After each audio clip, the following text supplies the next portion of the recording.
chcete obnovit můj hlas, musíte mi říct moje jméno. Čekám 5 minut. Dobře, uběhlo vám 5 minut. Jestli jste do komentářů napsali Eliška, tak jste borci.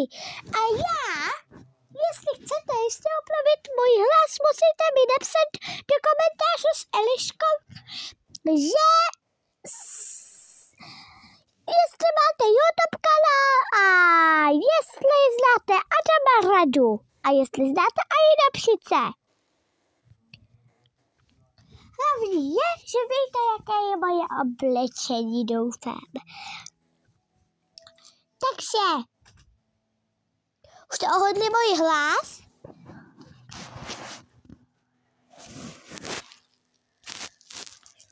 Ne?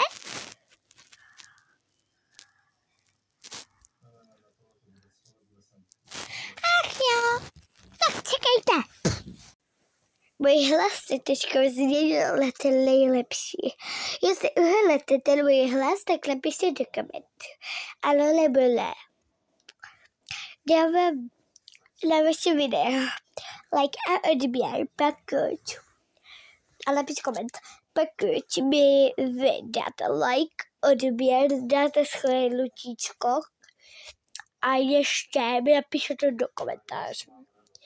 Mám vás moc ráda, užijte si školu a řeknu vám hlas. Tak jo lidi, toto je můj velký hlas, který já používám. A vy to podle mě znáte už. Jo a zahrám si s Legem.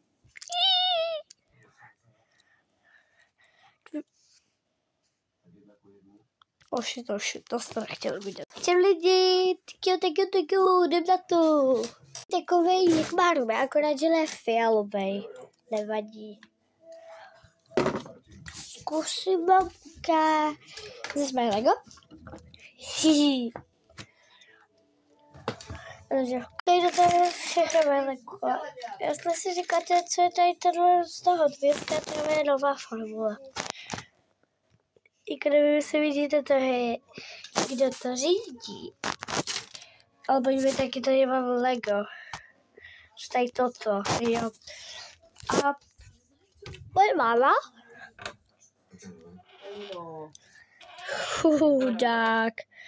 Leží jak gauči. Já se schovávám. Tak čus. Tak.